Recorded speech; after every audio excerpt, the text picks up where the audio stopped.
What if I told you that a higher paycheck does not always equals to more wealth? Most people always believe that a higher income will solve their money problem. But spending 12 years in the financial advisory industry, I learned that a higher income does not necessarily means it will solve all money problems. It will definitely make it easier provided you have the right framework to handle your wealth. So before we dive in, welcome if you are new here. My name is Vincent and I am based in Singapore. I became a millionaire at the age of 34, and the goal of this channel is to share all my learning so I can also help others to become financially literate. So now let's get back to today's topic. So it is common belief to think that a higher salary will solve most money problem. Earn more money and you'll be rich. But a higher income usually also comes with another thing, which is less fanciful, and that will be lifestyle inflation. So the moment your salary increases, your expenses generally increase at the same time. You might upgrade your lifestyle, buy a new car, Singaporean loves to buy a condo, or maybe even going for the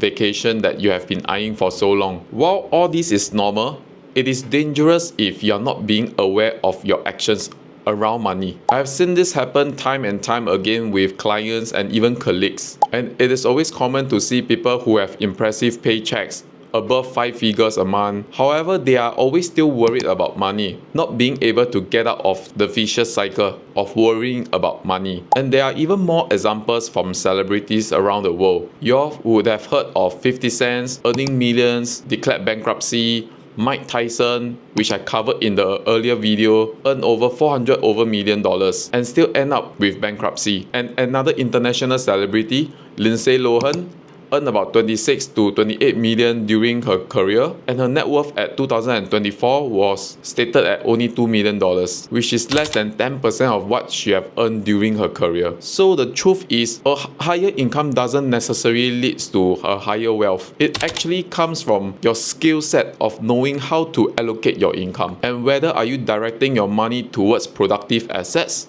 or liabilities. So here are some key principles about income allocation. The first thing, pay yourself first.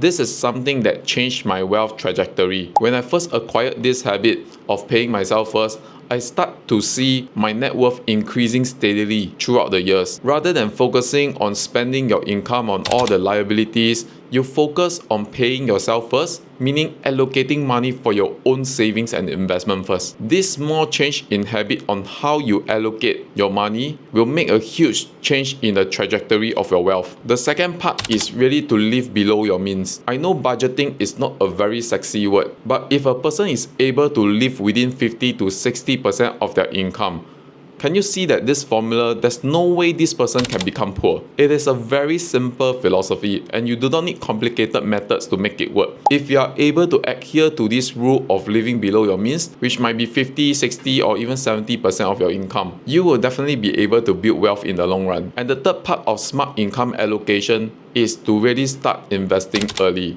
In fact, if I could have turned back time, I would have started even earlier. I didn't really invest aggressively until my early 30s, which I consider it to be late. If I have the knowledge of what I have now in my late 20s, the advice that I would have given myself is to start earlier. So imagine this, you are planting a seed, but even if you plant a seed today, it takes years to grow. If you have waited 5 to 10 years to plant the seed, it also means that your road towards financial freedom will be delayed by another 5 to 10 years time. And previously when I was working in the bank, majority of the people comes for retirement planning only when they are in the 50s, because that is the point of time when they have the excess fund due to reaching near CPF withdrawal age of 55. But if you have only started planning when you are 55, you don't have much runway for early retirement. But if you could have spent planning your 30s or 20s investing and thinking about retirement, early retirement is not a dream that is very far-fetched, and you could have retired even in your 50s, which is highly possible. So let's talk about a practical example.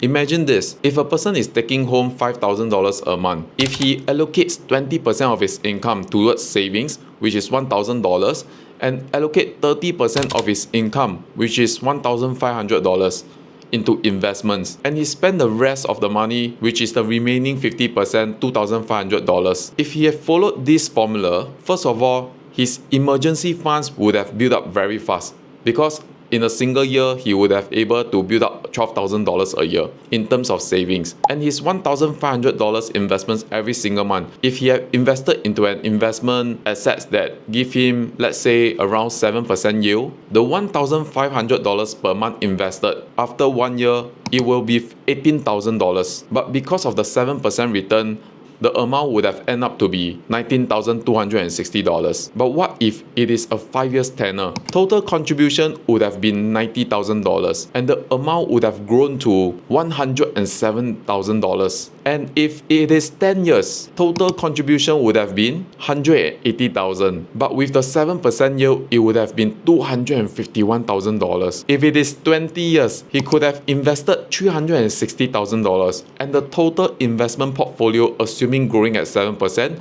would have ended up at $803,000. That would definitely be a very good safety net, assuming this person did not have any increment in salary at all. So that is the impact of knowing how to allocate your income will end up helping you to build your wealth in the long run. So regardless of what is your income level, if you do not have these healthy habits of setting aside funds, of paying yourself first, live within your means, or invest early, you could not have turned your income into some wealth building assets. So how to get started with smart income allocation? There are a few steps to it. The first step will help you to give you clarity, which is to track your income and expenses. I understand it can be troublesome to track your income and expenses. Income usually is still easier to track. Expenses is something that you need to put in a bit more effort to understand where are you spending the money. And you would have been very surprised once you start doing these exercises, because when you're tracking your expenses, you start to notice where your money flows to and where are some of the wastages. And you might be even shocked at how much you're paying in terms of subscriptions, because nowadays businesses are all doing recurring subscription services, which sometimes we kept on subscribing to it, and just because we are not tracking it, we've forgotten about the subscription and it ends up to be wasteful expenses. So once you have the clarity of knowing how much you spend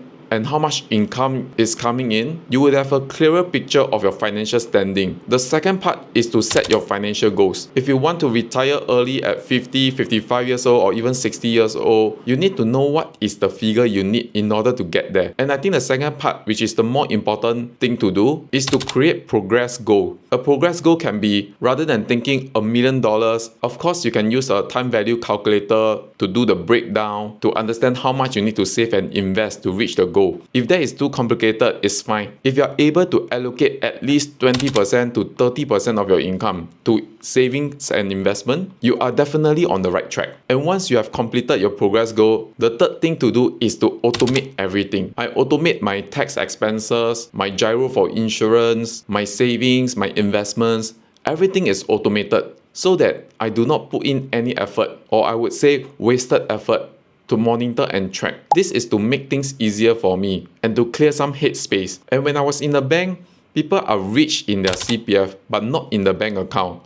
And I think the simple reason is because CPF savings are all automated. And of course, the fact that you can't withdraw from it, it does help. And that should be the same thing and same philosophy that you should be treating your savings and investment. Automate it, don't withdraw from it, and you are definitely on the right track. And lastly, to re-evaluate your progress along the way. I track my net worth every single month to know whether I am progressing towards my goal or am I off track. And I also have the habit of tracking my weight every single day, so that if my weight goes up the other day, I knew that yesterday I have overeaten. So finances is the same thing. You have to track your net worth and your progress along the way. So the last step of re-evaluating your net worth and portfolio is also a good habit to have, so that you can always celebrate your success along the way. And it also helps to give you a bird's eye view of where you stand currently. So the conclusion is, you can give a person a high income, but it does not necessarily mean a higher wealth or net worth, because if they do not know how to allocate their income to make it work for them, they can spend years and decades running in circles but end up at the same place. And for someone who is watching this video and at this channel, I believe that wouldn't be you. So friends, it's not about the income and it's not about how much you make,